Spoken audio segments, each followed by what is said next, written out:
Did you hear the news? Nintendo announced earlier this week that Birdo is coming to Mario Kart 8 Deluxe, a welcomed addition that could change the game in more ways than you think. I'll explain in this short video. Fun fact, Birdo is the first new character to come to Mario Kart 8 Deluxe since it launched nearly 6 years ago. That's right, Mario Kart 8 Deluxe launched on April 27th, 2017, and has had the same character set since that time. Earlier this week, Nintendo stated in some sort of a press release that additional characters beyond Birdo will be added to Mario Kart 8 Deluxe too. While this is awesome news, this could have deep ramifications for the Mario Kart competitive scene. Mario Kart 8 Deluxe has a very defined meta in online competitive play. See, in Mario Kart, characters, bikes, tires, and gliders all have stats, and those stats matter. Characters are typically slotted into groups of 2 or 3 that span from the baby characters who are slow but have amazing acceleration and handling, all the way to Bowser and Morton who are stupid fast but are terrible at handling, acceleration, and mini turbo. When the announcement during the Nintendo Direct was made that Birdo was coming to the game, I immediately began thinking, will the new characters have their own unique stats, or will they be slotted into the existing character groups?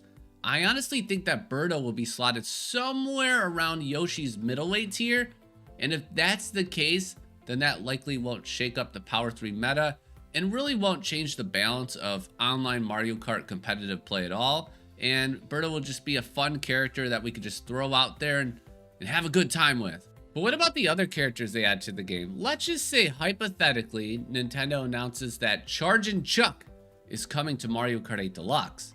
He would surely be one of the heavier characters, a character type competitive players would truly covet. If you slot it in at Waluigi, Roy, and DK's stat group, then you would surely expect to see a ton of Chargin' Chucks out there. But what if Chargin' Chuck got his own unique stats that no other character has, and his stats were really good?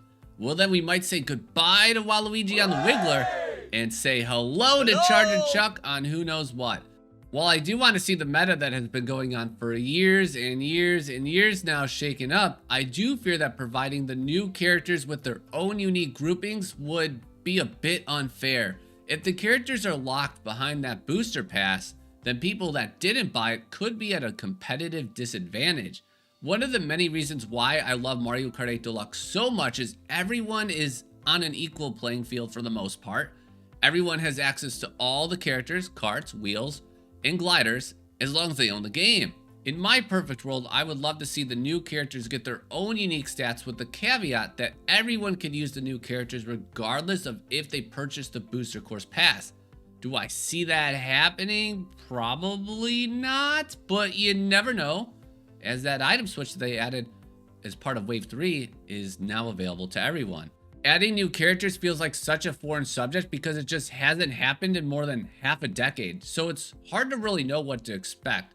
But I think it's fair to say that change is happening. And honestly, I have the utmost confidence that Nintendo will implement the new characters the right way. While the Booster Course Pass started off a bit rocky with Wave 1, Nintendo has stepped up big time the past 2 waves, Waves 2 and 3. I would argue that Nintendo has finally woken up and smelled the coffee when it comes to Mario Kart and is treating this series like premier titles we see across the video gaming industry.